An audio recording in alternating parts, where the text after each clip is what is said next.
அவரும் சரி இல்ல இல்ல அப்படி இல்லப்பா, அப்படி கிடையாது. அவங்களுக்கு உண்டான இல்ல அதை சிரிச்சுக்கிட்டே பேசுங்களேன். ஏன் இந்த மாதிரி வேணாம் சொல்ற, அதாவது சொல்லும் விதம் இருக்கு தம்பி. நம்ம நீங்க சிரிச்சுக்கிட்டே சொன்னா யாருனாலும் கேட்பாங்க. அவரும் ஒரு நடிகர், அவரும் ஒரு 4 பாட்டு போடணும்னு ஆசைப்படுவாரு.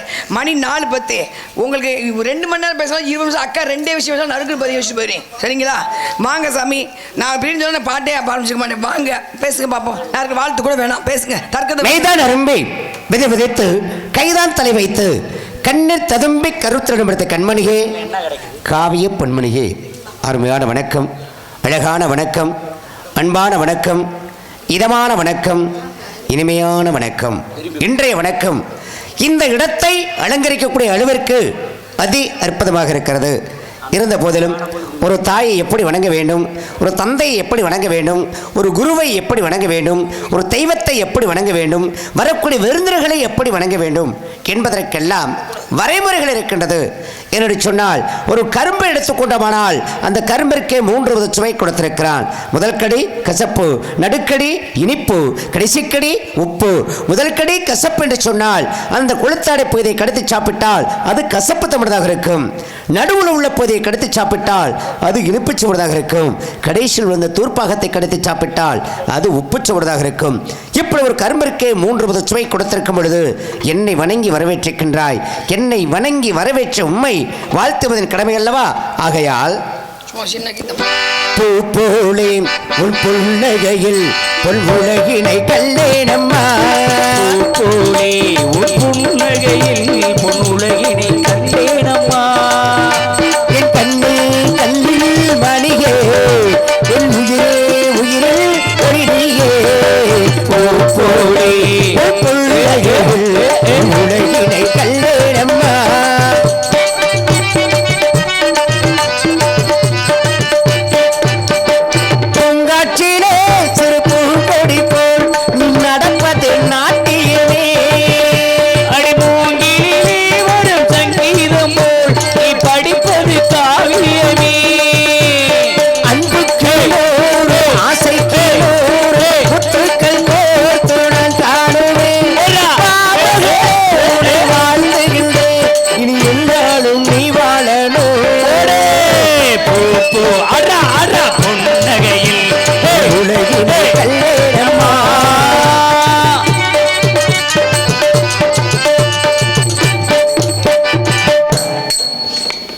இன்று போல் இன்று வாழ்க வாழ்க வாழ்க வாழ்க. இந்த இடத்திலே உம்மிடத்தில் 1 விஷயங்கள் கேட்கலாம் நினைக்கின்றேன். இதோ வண்டு விழிகர்கள் மொழிமாதே,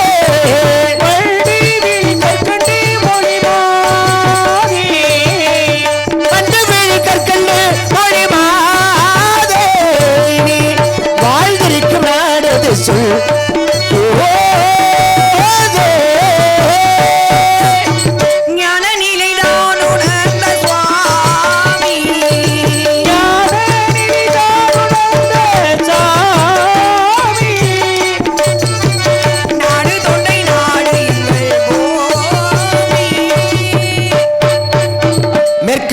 வேங்கடன் நேர்வடைக்காம் ஆர்க்கும் அவர் இணைகளுக்காம் பார்க்குள் தற்கப்பனாகத்தங்கள் 20 காதமல தொண்டை நாடுவன நாட்டு என்னும் பெருமைக்குரிய நாட்டு பிறந்த பெண்மகளே, வெள்ளில் விடுபட்டு வரையும் கலை போல சொல்லி சுவை கூட்டி சுருக்காக சுந்தர தமிழிலே 11 செந்தமிழ் பெண்ணே, அழகு அறிவு அமைதி இம்மூன்றும் ஒருங்கே அமைப்பற்ற அரணங்கே குறிஞ்சி முல்லை மருதம் நெய்தல் பாலை என்று சொல்லக்கூடிய 5 வகை நிலங்களிலே 12 ஆண்டுக்கு ஒரு முறை பூக்கும் என்று சொல்வார்கள். அதிசயமாக குறிஞ்சி வளர். அப்பப்பட்ட குறிஞ்சி வளர் பொத்துக்குழுங்கும் குமரக்கடவுள் குடிகொண்ட தொண்டை நாடு நல்லது. இன்னும் உங்களிடம் கேட்கலாம் இருக்கின்றேன், கேட்கலாமா? தந்தையின் பெயர்? இன்று உங்களை நம்பி தலைவன். தாயின் பெயர்? நங்கை மோகினி. உம்முடைய பெயர்? வள்ளி பேர் தகினாச்சி. உடன் பிறந்தார். உடன்பிறவா சகோதரி 7 இங்க எதற்காக வந்திருக்காங்க? என்ன காவல்? திணை காவல். என்ன திணை? கருந்திணை செந்தினை. கருந்திணை யாருக்கு? செந்தினை யாருக்கு? கருந்திணை செந்தினை எல்லாமே எங்களுக்கு தான். காவலுக்கு வந்து காவல் எப்படி பாத்துக்கிட்டீங்க? காவல் வந்து ஆலோலம் சோ என்று பிரலோஷம் ஓட்டு கொண்டிருக்கிறேன். ஏன் ஆலோலம் சோ என்று விரட்ட வேண்டும்? ஒரு கல்ல வச்சு விரட்டலாமே. அதாவது இசைக்கு மயங்காதவர் யாரும் கிடையாது. சரிங்களா? ஆலோலம் அப்படிங்கிறது அதில் ஒரு மருத்துவம் இருந்தது. நான் அதை வந்ததுலேருந்து அதான் சொல்லிக்கணும். ஆலோலம் அந்த காற்று நாபிகமலத்தில் உள்ள காற்று வெளியே போய் அந்த நாபிகமலை சுத்தப்படுத்த காற்று உள்ளே இழுக்கப்படுகிறது. ஓம் முருகா, அரோகரா, ஆமென், அல்லாஹு அக்பர், எல்லாத்தையும் இந்த காற்று அந்த மந்திரங்கள் சொல்லும்போது காற்று உள்ளே இழுக்கப்பட்டு நாபிகவனை சுத்தப்படுத்தப்பட்டு வெளியே விடப்படி. இதுதான் சூட்சமம். மற்றபடி ஆளோலம் ஷோங்கிறது வேறு ஒன்றும் கிடையாது. அது ஆளணும் முருகனுக்கு வந்த ஒரு மந்திரம், அவ்வளோதான். ஒவ்வொரு கோயிலும் ஒரு கிருஷ்ணன் கோயிலுக்கு போங்க, துளசி தீர்த்தம் தருவாங்க. பெருமாள் கோயிலுக்கு போங்க, துளசி தீர்த்தம் தருவாங்க. அந்த பாதர் இந்த எது காப்பரை வந்து நம்ம தலையில் வைப்பாங்க. எதுக்கு? காப்பர் என்பது எல்லா சக்தியும் இழுக்கக்கூடிய சக்தி. எல்லா சக்தியும் இப்போ நீங்கள் பாருங்க, கோவிலில் வந்து கலசம் வந்து காப்பரில் தான் வச்சுருப்பாங்க. எங்கும் இந்த இறை சக்தி இழுப்பது என்பது இறை புராணம். ஆனால் காஸ்மோ கதிர்வீச்சு இழுக்கும் சக்தி என்பது விஞ்ஞானம். அப்போ அந்த நம்ம காப்பை வந்து மேலே வைக்கும்போது, காப்பரை வைக்கும்போது நமக்கு வந்து சில அதீத சக்திகள் கிடைக்கும், பாசிட்டிவ் வைப்ரேஷன் அப்படிங்கிறதான் உண்மை.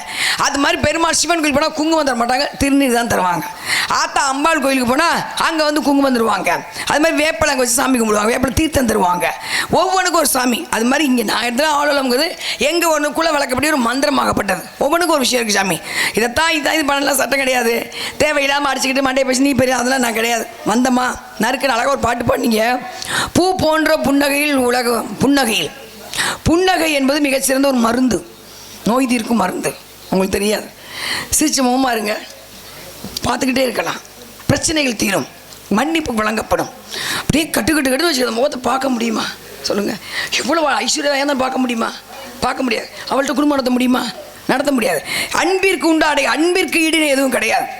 உங்கள் மனசில் நாங்கள் சப்பரம் போட்டு உட்காந்துட்டோம்னு வச்சுக்கோங்க. அதை விட நீங்கள் எப்படி நாடகம் ஓடுது எங்களுக்கு? ஒரு ஊர் இந்த ஊர் சொல்லி அப்படி தானே எங்களை பரப்பி கொண்டு போயிட்டீங்க. பெரிய பூர்ண அழகிகளும் கிடையாது, பெரிய பாடகிகள் நாங்கள் கிடையாது. சூப்பர் சிங்கர் அப்படி லட்டாக பாடிக்கிட்டு இருக்குது. வெக்கமாக இருக்கு எங்களுக்கு பாடுறதுக்கு. நீங்கள் அதையும் சகிச்சுக்கிட்டு தான் பார்த்துக்கிட்டு இருக்கீங்க. சரியா? உண்மையாக தானே பார்த்துக்கணும். சூப்பர் சிங்கர் எடுத்துக்கோங்க, நுணுக்கங்கள் இருக்கு. நம்ம அதனால என்னன்னா அந்த புன்னகை. கிருஷ்ணன் வந்து மண்ணு தின்னுட்டு இருக்காரு. மகாபாரதமே பேசுவோம் ரெண்டு விஷயம் கிருஷ்ணன் பற்றி போதும், மற்ற பேசுகிறான். கோபம் வந்துடுது. யசோதைட்டு வந்து சொல்கிறாங்க மண்ணு தின்னுட்டு இருக்கான் கண்ணி. கோபம் வந்தது. யசோதை ஒரு வேலை செய்ய விட மாட்டேங்குதுன்னு மத்து எடுத்துகிட்டு போகிறாங்க அடிக்கிறதுக்கு. மத்து கடைஞ்சி தயிர் கடைஞ்சி அந்த வெண்ணெய் எடுத்து உருக்கி அந்த நெய்யை சாப்பிடணும். கேன்சர் நோய் வராது நாட்டு பசுல. இன்றைக்கி பாக்கெட்டு வாங்கி சாப்பிட்றீங்க, சாப்பிடக்கூடாது. நம்ம பழக்கத்தை ஒன்றுனா முடிச்சிட்டாங்க. நாட்டு பசு மாதிரி அழிச்சிட்டாங்க. அதில் கேன்சர் வராதுங்க. நெய் ஊற்றி பருப்பு ஊற்றி பிள்ளைங்க சோறு ஊட்டுவாங்க. சின்ன பிள்ளை நீங்கள் சாப்பிட்ருப்பீங்க, நான் இப்போ கிடையாது. ஏன் இப்போ கேன்சர் வராது? இன்றைக்கி எல்லாருக்கும் முந்தாந்து பார்த்தீங்களா 11 வயசு பையன் இப்போ தான் உள்ள சொல்லி 11 வயசு பையன் மாடிக்கு 3 மாடிக்கு புத்தகத்துக்கு போய் விழுந்து செத்து போயிட்டான். கேட்டால் அட்டாக் வராது, 18 வயசுக்கு மேலே தான் வரும். அதுவும் அழுத்தம், மன அழுத்தம் இருந்தால் தான் வரும். அப்படியே அழுத்தத்தை கொடுத்துட்டு ஆளை கொண்டு விடலாம். ஃப்ரீயாக பேசுவது கிடையாது. மனைவி கிட்ட மனம் விட்டு ஆண்கள் பேசுவது கிடையாது. பொண்டாட்டி புருஷன்கிட்ட உண்மையாக இருக்கிறது கிடையாது. குழந்தைங்கள்ட்ட அது என்ன பிரச்சனைன்னு கேட்கணும்.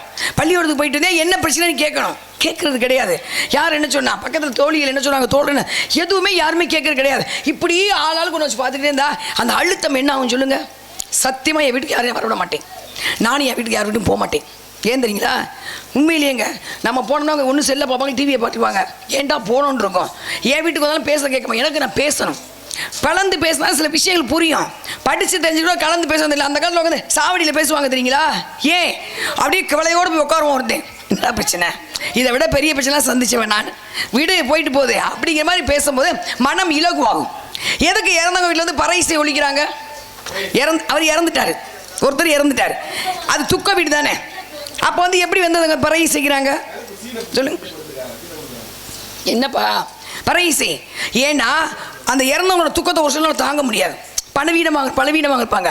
அப்போ அந்த பறை இசைக்கும் போது அந்த துக்கம் கலந்து அந்த இசை உள்ளே போகும். அந்த இசைக்கோட மகிமை. அப்போ பார்க்க மண்ணு திருட்டான் போகிறாங்க. யசோதை மற்ற வாய திருடா வாய அப்படிங்க சிரிச்சுக்கிட்டே கண்ணே ஆண் திறக்குது. அத்தனை உலகம் தெரிந்தான் உள்ள அண்ட சராசரம் பிரபஞ்சம், சூரிய குடும்பம், புதன், செவ்வாய், வெள்ளி, ராகு, கேது, யுரேன் எல்லா கிரகம். பயந்துட்டாங்க யசோதை. உன்னைவா நான் அடிக்க வந்தேன், உன்னைவா நான் வளர்க்குறேன், உன்னை சுமக்கிற பாக்கியம் எனக்கு கிடைக்காம போயிடுச்சேப்பா. அந்த கண்ணன் மகாபாரதத்தில் இருமுறை அழுதார். கண்ணன் யாருக்காக அழுதார்? கர்ணன் இறக்கும்போது அழுதார். அடுத்து பானுமதி இறக்கும்போது அழுதார். நான் பேசி முடிச்சு அவர் பேசணும். பானுமதி இறக்கும் நிறைய பேசிப்பாங்க. பானுமதி துரியோதனை பொண்டாட்டி யார் பற்றி பேசுறதே கிடையாதுங்க. மகாபதி விரதை, துரியோதன மனைவி மகாபதி விரதை, அற்புதமான பெண்மணி. சேலை அவர் தொட்டாருங்கிறதுக்காக துரியோதன சேலையை பிடிச்சி இழுக்கல, திரௌபதி சேலையை துச்சாதன் தான் இழுக்கிறாரு. ஆனால் நம்ம புருஷன் இழுக்க சொல்றாருங்கிறதுக்காக கடைசி வரை புருஷனோட பேசாமல் இருந்தவன். அவ்வளவு காதல் ரெண்டு பேருக்கும். துரியோதன் பானுமதி காதல் அவ்வளோ ஒரு அந்யோன்யமான காதல், உண்மையான காதல். கிருஷ்ணனே அழுதார் கடைசியில் இறந்து கிடந்திருக்காரு துரியோதனன். போயிருக்காரு. கடைசி உயிர், அதான் அந்த கண்ணிலேருந்து உயிர் பிரியும் சொல்லுவாங்கல்ல, கண்ணிலேருந்து உயிர் போகும், முடிவுகளுக்கு வந்து இந்த கபாலை திறந்து போகும். அப்படி உயிர் பிரிய போகிற நேரம் அப்படியே பார்த்துக்கிட்டே இருந்துக்காரு, மனைவி வந்துட மாட்டாளா அப்படின்னு. போயிட்டா, போர்க்களத்துக்கு பெண்கள் போகக்கூடாது. போயிட்டா, மனைவியை பார்த்து சிரிச்சுக்கிட்டே, துரியோதன் சிரிச்சுக்கிட்டே உயிர் பிரிஞ்சிருக்கு. அப்போ தான் கேட்டான் பானுமதி பீமனை பார்த்து, நீ அடைஞ்ச வெற்றி உண்மையா சொல்லுங்க, நீங்கள் அடைஞ்ச வெற்றி உண்மையா? என் புருஷனை நியாயமாக கொன்னீங்களா? கண்ணை பேசாமல் இருந்தாரான். பானுமதி திரௌபதி பார்த்துருக்கா, யாரும் பேசட்டவன், ஏன்னா அவள் புருஷனை இழந்திருக்கா, பேசட்டும், அவள் பேசட்டும். அப்போ தான் கேட்டான், நாபி கமலத்துக்குள்ள அடிக்கக்கூடாதே சொல்லு கண்ணா, நாபி கமலத்துக்குள்ள அடி, போரின் முறை என்ன, போரின் தர்மம் என்ன? இங்கே பானுமதிக்கு பேசலாமா? எனக்கு எவ்வளோ வரும் கோவம், ஆனால் சீச்சி நான் நிப்பாட்டிட்டு இதான் வந்து இதை விட்டு கொடுத்து போகிறது. ஏன்னா அதுக்கு வர மணி நேரம் தர்க்கம் வந்துக்கிட்டு இருக்கோம், சரிங்களா? அப்போ நாபி கமலத்துக்குள்ள இது போரின் முறை, மேடை நாகரிகம்னு ஒன்று இருக்குது, தர்மம்னு ஒன்று இருக்குது. அப்போ அடிச்சு கொண்டுட்டீங்களே என் புருஷனை, கவசம் கொண்டதை கேட்டு வாங்கக்கூடாதே, கர்ணன்ட்ட கேட்டு வாங்கினீங்களே, தர்மம் நியாயமா? அப்போ தான் பானுமதி பார்த்தலாம், திரௌபதி சந்தோஷமா இருக்கியா? இனி ஒவ்வொரு நாளும் உனக்கு நரகமடி, இனி வர்ற நாள் ஒவ்வொரு நாளும் உனக்கு நரகம். ஏன் தெரியுமா? அத்தனை பொம்பளையும் புருஷன் நடந்துட்டு இருக்கான் மகாபாரத போரில். அவர்கள் அமங்கலியாக நடக்கும்போது உன் உள்ளம் குமுறும். எல்லா பிள்ளையும் அப்பனை இழந்துட்டு அலையுது. ஹஸ்தினாபுரம் போகிற அப்போ உன் உள்ளம் குமிரும். இப்போ நான் இந்த அடுத்த கணக்கு இருக்க மாட்டேன். என் கணவன் இருந்த பின்னால் நீங்கள் ஒடுக்கிற உங்கள் சொத்தை வச்சு நான் வாழ்ந்து எனக்கு கிடையவே கிடையாது, இருக்க மாட்டேன். நான் மகாதேவன், கிருஷ்ணன் பார்த்துக்கிட்டே இருக்காரு, பேசிட்டு விட்டுருங்கன்ட்டார். நான் மகாதேவனை வணங்குவது உண்மையானால், மகாதேவனை பார்த்து கேட்குறான், நான் உன் பக்தை உண்மையானால் என் உயிர் பிரிஞ்சு போகிறத எல்லாரும் பார்க்கணும். உயிர் பிரிஞ்சு போகிறத யாரும் பார்க்க முடியுமா? பார்க்க முடியாது. யார் உயிரையும் பார்க்க முடியாதுங்க. இந்த பேச்சு பேசுகிறோம்ல, போகிறத பார்க்க முடியுமா? அது பார்த்தா நீங்கள் பேசுவீங்களா? போகிறது செத்து போயிடா, உயிர் அங்கே நிற்கிது, தம்பி நான் தாப்பா அங்கே நிற்கிற போச்சு, பக்கத்தில் போவீங்களா? ஓடியே போய் வெள்ள சொல்ல கூட்டிக்கிட்டே. அப்போ அவள் உயிர் பிரிஞ்ச நேராக போச்சு. சிவபெருமான் அப்படியே எடுத்துக்கிட்டார் நேராக கைலாயத்துக்கு. மேலேருந்து 2 பூ விழுந்தது, கண்ணீர் துளி விழுந்தது. சிவபெருமானே அழுதுருக்க தன் பக்தைன்னு அதை எடுத்து பூ எடுத்து பார்த்தா கிருஷ்ண பரமாத்மா. மகாதேவனே அவளை ஏற்றுக்கிட்டாரு. அப்போ கண்ணீர் வடிச்சார் கிருஷ்ணன். அப்போ தான் கேட்ட திரௌபதி, ஏன் அழுகிற கிருஷ்ணனே? உன்னை விட என அவளுக்கு தோழி, பாடசாலை தோழி எனக்கு பானுமதி அப்படின்னு. அப்படிப்பட்ட கிருஷ்ணனே மகாபாரதத்தில் கர்ணன் இறக்கும்போது விஸ்வரூபம் கொடுத்தாரு, அழுதாரு, கொடைவல்ல இழந்துட்டோம்னு ரத்ததானத்தை கேட்டு வாங்கினாரு. பானுமதி இறக்கும்போது அழுதார். அப்படிப்பட்ட கிருஷ்ணனை தெய்வமாக வணங்கக்கூடிய யாதவர் கூட்டம் கண்டிப்பாக உங்களுக்கு வந்து இறக்க சிந்தனை இருக்கும், ஈவி இறக்க இருக்கும். யாரையும் தண்டிக்கிற எண்ணம் இருக்காதுல்ல. யாருக்கும் தண்டிக்கணும் உங்களுக்கு வந்திருக்கா? இயற்கையிலே வராது. அடுத்தவங்களை காயப்படுத்த மனசு வராது. ஏன்னா அவர் அப்படிதான் இருந்தார் கிருஷ்ணன். சிசுபால் 100 தப்பு செய்வார், மன்னிச்சாரு, சிரிச்சுக்கிட்டே இருப்பாரு. மகாபாரத போரில் யாரையும் காயம் செய்ததில்லை கிருஷ்ண பரமாத்மா. அந்த குளத்திலே வாழும் யாதவர் அத்தனை பேருக்கும் வச்சு நன்றி. பேசுங்க சாமி, நான் இருக்கிற ராஜபாட விட்டுரும் பாவம். அருமையான பேச்சு, தெளிவான கருத்து. நீங்கள் சொன்ன மாதிரி மகாபாரதத்திலே பேசணும். ஏன்னா அங்கே இருக்கக்கூடிய இந்த மகாபாரதத்துடைய கதாநாயகனை யார் என்று சொன்னால் கண்ணனாகப்பட்டவன். அப்படிப்பட்ட வகையில் ஏன்னா 4 பேர் போகிற பாதையில் போகணும், 4 பேர் மெச்ச வாழணும் அப்படின்னு சொல்லுவாங்க. 4 பேர் போன பாதையில் போகணும் அப்படின்னா யார்? அப்பர், சுந்தரர், மாணிக்க வாசகர், திருஞான சம்பந்தர். அவங்களுடைய வழியில் போகணும். 4 பேர் மெச்ச வாழணும் அப்படின்னா மாதா, பிதா, குரு, தெய்வம், 4 பேர் மெச்ச வாழணும். ஆனால் மிகப்பெரிய கொடைவள்ளல், தர்மத்தில் சிறந்தவன், தானத்தில் சிறந்தவன் என்ற பட்டமெல்லாம் பெற்ற இந்த கர்ணனாகப்பட்டவனுக்கு மாதாவும் உதவல, பிதாவும் உதவல, குருவும் உதவல, தெய்வமும் உதவல. என்ன சொல்லுவாங்க? அம்மா அப்பாவை காட்ட வேண்டும், அப்பா குருவை காட்ட வேண்டும், குரு தெய்வத்தை காட்ட வேண்டும். 4 பேரும் கர்ணனுக்கு உதவுனாங்களா அப்படின்னா உதவல. தாயாகப்பட்ட குந்தி தேவி என்ன பண்ணா? அவள் சிறு குழந்தையாக இருக்கும் பொழுது துர்வாச முனிவருக்கு பணிவிடைகள் செய்து கொண்டிருக்கிறாள். குந்தி போச மன்னனுடைய அவையில். அப்ப பணிவிடைகள் செய்து கொண்டிருக்கும் பொழுது துர்வாச முனிவர் என்றாலே கோபக்கார முனிவர். அவர் எதற்கெடுத்தாலும் கோபப்படுவர். இந்த அப்படி சாபத்தை அப்படி சாபத்தை கொடுக்கக்கூடியவர். அப்படிப்பட்ட துர்வாச முனிவருக்கு பணிவிடைகள் செய்தாள். அவர் சிறு குழந்தையாக இப்படி அருமையாக வேலை செய்கிறதே, சிறப்பாக இருக்கிறது அப்படின்னு சொல்லி சந்தோஷப்பட்டு என்ன பண்ணார் அப்படின்னா, அந்த குந்திக்கு 5 குளிகைகளை கொடுத்து, இது உனக்கு தேவைப்படும் போது பயன்படுத்திக்க, உனக்கு வேண்டியதை கேளு அப்படின்னு சொல்லி 5 குளிகைகளை கொடுத்துட்டு வரத்தை கொடுத்துட்டு போயிட்டார், வாழ்த்திட்டு போயிட்டார். இந்த துர்வாச முனிவர் கொடுத்த வரம் பலிக்குமா பலிக்காதா கொஞ்சம் சோதிச்சு பார்ப்போம் அப்படின்னு சொல்லி குந்தி தேவி எவ்வளவு சின்ன குழந்தை தான் சூரிய பகவானை நினைக்கின்றாள். சூரிய பகவான் நினைத்த உடனே அவர் என்னை அழைத்த காரணம் என்ன? சூரியனுடைய மந்திரம் என்று சொன்னால் ஓம் பூர்வம் சிவ தட்ச பிதர்வணியம் பர்கோ தேவஷ்ய தீமகி தியோயோன பிரசோதயாத். இது சமஸ்கிருதம். அப்ப இந்த மந்திரத்தை சொன்னால் அது சூரிய நாராயண பெருமானே அப்படி அவனை வேண்டிக் கொள்வது. அந்த மந்திரத்தை சொன்னால் சூரியனும் வந்தான். பெண்ணே என்னை அழைத்த காரணம் என்ன அப்படின்னா, ஆஹா அவர் கொடுத்தது உண்மைதான் போல் இருக்கு, நம்ம சொன்னோன்னே அவர் வந்துட்டாரே அப்படின்னே.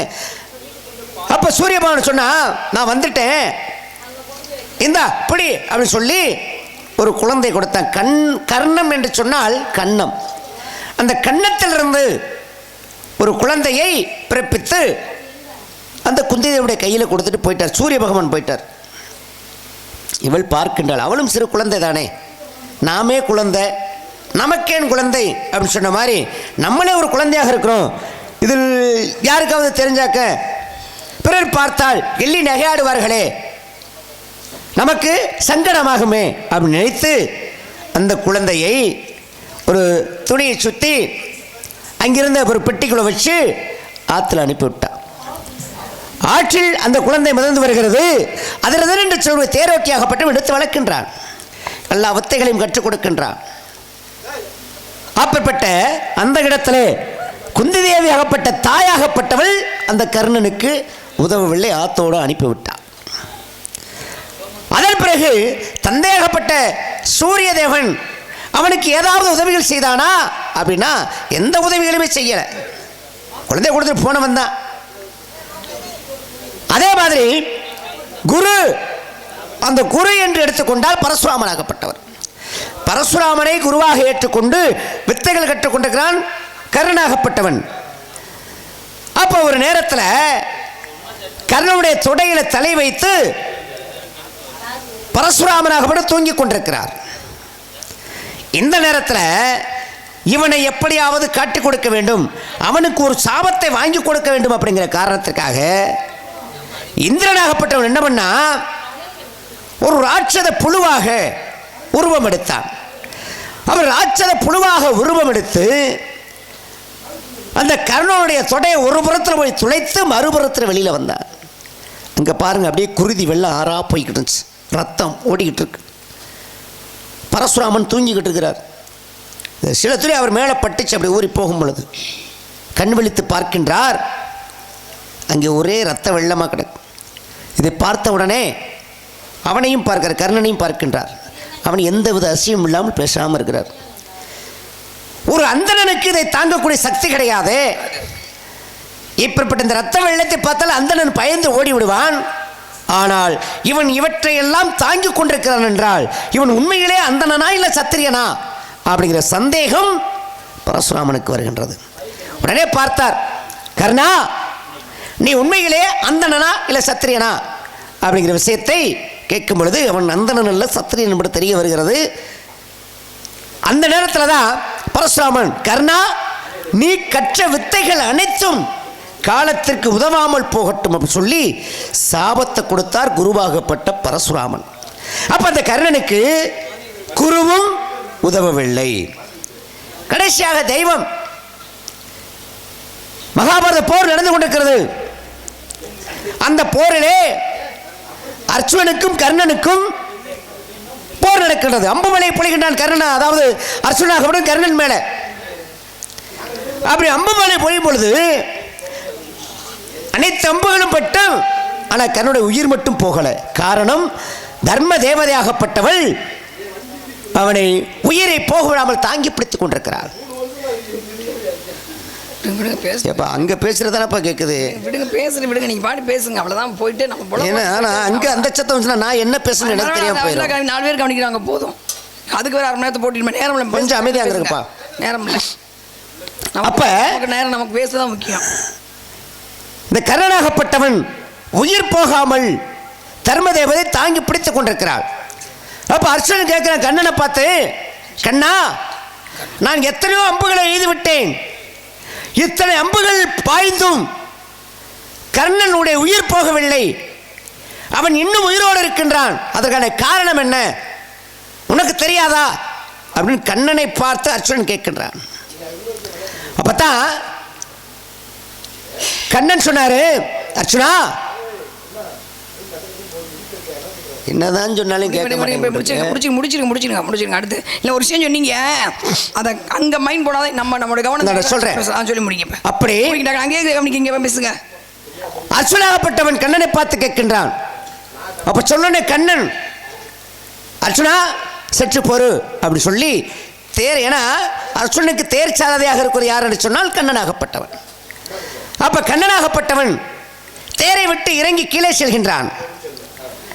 கீழே எங்க போறான், அங்க இருக்கக்கூடிய கர்ணனை பார்த்து செல்கின்றான். கர்ணனை பார்த்து கேட்கின்றான், கர்ணா நீ செய்த அந்த புண்ணியம், ஏன்னா அங்க காத்து கொண்டிருக்கிறது என்ன, அவன் செய்த புண்ணியங்கள், அவன் செய்த தான தர்மங்கள் அனைத்தும் அவனை காத்து கொண்டிருக்கிறது, பாதுகாத்து கொண்டிருக்கிறது. அப்ப போய் நீ செய்த புண்ணியங்கள் அனைத்தையும் எனக்கு தானமா கொடு அப்படின்னு சொல்லி கண்ணனே போய் கேட்கின்றார். ஏன்னா தானம் வேறு தர்மம் வேறு. தர்மம் என்றால் யாரும் கேட்காமல் ஒரு பிரதிபலன் எதிர்பாராமல் அப்படி எடுத்து கொடுப்பதுதான் தர்மம். தானம் என்றால் இது எனக்கு வேணும் அப்படி கேட்ட பிறகு கொடுப்பதுதான் தானமாகப்பட்டது. அப்ப நீ செய்த புண்ணியங்கள் அனைத்தையும் எனக்கு தானமா கொடு அப்படின்னு சொல்லி கண்ணனாகப்பட்டவன் கேட்டு வாங்கி பெற்றுக் கொண்டார். அதன் பிறகு இப்ப போற அப்படின்னா அந்த தருணத்திலையும் கண்ணனாகப்பட்டவன் அந்த கண்ணீர் சிந்தி அந்த கர்ணனுக்கு தன்னுடைய விஸ்வரூப காட்சியை கொடுத்தான். இந்த விஸ்வரூப கண்ணனுடைய விஸ்வரூப காட்சியை பார்க்கிற சாதாரண விஷயம் கிடையாது, எல்லாத்துக்கும் கிடைச்சிடாது. அந்த இடத்துல அன்னைக்கு விஸ்வரூப காட்சியை கொடுத்தான் கர்ணனுக்கு கண்ணனாகப்பட்டவன். அப்படி காட்சி கொடுத்ததுக்கு பிறகு அவனுடைய உயிராகப்பட்டது பறிந்தது. அப்ப அந்த இடத்துல சூரிய பகவான் வந்து உதவி பண்ணலன்னு சொன்னீங்க, உதவி பண்ணார். ஏன்னா வந்து தேவேந்திரன் வந்து நம்ம இருக்கிற நேரத்தில் கொஞ்சம் நடக்க முடிச்சுக்குவோம். தேவேந்திரன் வந்து பிச்சை கேட்க வருவார், கவச குண்டத்தை கேட்டு வாங்க வருவார். ஏன் நான் சொல்ல வரேன், இன்றைக்கி அந்த கவச குண்டம் அங்கே பூமியில் தான் இருக்குது. கேட்டு வாங்க வரும்போது சூரிய பவன்கிட்ட கேட்டு வரும்போது அப்போ சூரிய பவன் சொல்லுவார், கர்ணன் வந்து சாமி கும்பிட்டுருப்பார் உள்ள. சூரிய பவன் தானே அவன் கூப்பிடாரு, கர்ணா தேவேந்திரன் வந்துக்கிட்டு இருக்கான், தேவேந்திரன் வயோதிகனா வந்துக்கிட்டு இருக்கான், அவங்ககிட்ட கவச குண்டத்தை வாங்கி நீ கொடுத்துடாதுன்னு சொல்லுவார். சூரிய பவன் கொடுக்காதப்பான்னு சொல்லுவார். அப்போ சொல்லுவார் கர்ணன் சொல்லுவார், அப்பா வருவது தேவேந்திரன், தேவர்களுக்கெல்லாம் அதிபதி, அவர் நினைச்சா எவ்வளவு வேணாலும் வாங்கிக்கலாம். ஆனால் அவரே என்கிட்ட யாசகம் கேட்டு வரும்போது, யாசகம் கேட்டு வரும்போது அதை குழுதானே கேட்குறாரு. அதாவது நீங்கள் சொல்ல நம்மளாம் விரும்பி பிச்சைக்காரருக்கு காசு போடுவோம், அது விரும்பினா தான் போடுவான், விரும்பினா இல்லை பாப்பா பாடுதானே பார்ப்போம்பா. நமக்கு வந்து நம்ம சொந்தக்காரன் வந்து யாராவது நமக்கு நிலங்களும் தானம் கொடுப்பாங்க, அவங்க பேரில் எழுதி வச்சு, இந்த உன் பேரில் நிலத்தை எழுதி வச்சுக்கேன் நீ வச்சுக்கோ தானமாக வச்சுக்கோம்பாங்க. அதை நம்ம திருப்பி நம்ம பேரை மெத்தியோட போய் வாங்க மாட்டாம. அது மாதிரி தர்மம் பண்ண காசு நம்ம திருப்பி எடுப்போமா, எடுக்க மாட்டோம். யாசகம் கேட்டு வாங்குவது, கொடுத்தே ஆகணும்னு. அப்போ அவன் கேட்கிறான், யாசகம் கேட்டு வந்திருக்க சாதாரண ஆள் கிடையாது. தேவேந்திரனே என்கிட்ட யாசகம் கேட்டு வாங்கும்போது நான் எப்படிப்பா கொடுக்காம இருப்பேன், என் குணமே எல்லாரும் கொடுக்குறதானே, யாருக்கு என்ன வேணும் அதை எப்படி நான் இல்லைன்னு சொல்ல முடியும். நான் என்னை பிறந்ததே பிறப்பே இல்லைங்கிறதுக்கு அர்த்தமே கிடையாது. வர்றது வரட்டும், ஏன்னா விதி வலியது, விதியை வெல்ல யாராலும் முடியாது. கர்ம வினை வெல்ல காலத்திலாம் நீங்கள் நமக்கு வாழ்கிற வாழ்க்கை வந்து நம்ம வாழ்வு நமக்கு விதி நிர்ணயிக்கப்பட்டது. நம்ம வாழ்கிற வாழ்க்கை இருக்க பாருங்க, அது மதி. எப்படி வேணாலும் வாழ, அகங்காரம் வாழலாம், திமுறா வாழ, அது நம்ம மதி. ஆனால் கடைசியில் இசிக்கோல்ட்டு கர்மா, அது விடவே விடாது. வாழ்வு விதி கொடுக்கப்பட்டது வாழ்வு, நீ அகங்காரமாக வாழ்ந்து இங்கே கிடைக்கிற கர்ம வினைக்கு பதில் சொல்லாமல் போக முடியாது. அப்போ கேட்குறாரு, கொடுத்துட்டாரு, இல்லை நான் எப்படி சொல்லுவேன் கவச குண்டலத்தை அப்படின்னு அப்பா பேச்ச மீறி தான் கொடுக்குறாரு. கொடுத்தப்ப தேவேந்திரன் என்ன பண்ணுவார், ஏண்டா இதை கொடுத்துட்டா அவன் உயிர் போகும் தெரியும், இதை கவச குண்டலத்தை எடுத்தால் உயிர் போயிடும், கர்ணனை கொண்டு வந்துட்டு. ஆனால் அப்படி இருந்து நான் வந்து கேட்டேன்னு கொடுக்குறிய, என்னடா மனுஷன் நீ, உன்னை எப்படி நான் சும்மா வாங்கிட்டு போயின்னு ஒரு சக்தி ஆயுதத்தை கொடுக்குறாரு. சக்தி தேவேந்திர சக்தி ஆயுதத்தை கொடுக்குறாரு கர்ணனுக்கு, இதை வச்சுக்கோணும். அந்த ஆயுதம் மிகப்பெரிய சக்தி வாய்ந்த. தேவேந்திரன் வாங்குற ஆயுதம் சும்மா சாதாரண ஆயுதம் கிடையாது. அதை எப்போ பயன்படுத்தாருன்னா மகாபாரத போல் அதை வச்சிருப்பாரு. பார்த்தா கடவுத்து கஜனை அனுப்பிச்சி விட்ருவாங்க. இடிம்பை இவன் பீமன் மகை ஒருத்தர் இருப்பான், கடவுத்து கஜன், அந்த இடுமைக்கு பிறந்தவன். அவன் வந்து விழுந்தாலே ஒரு 1000 பேர் இறந்து போயிடுவாங்க, அவ்வளோ பெரிய உருவம். வந்து இப்படி போர்க்காலத்தில் இப்படி விழுந்தாலே நிற்கிற போர்க்க வீரர்களும் செத்து போயிடுவாங்க.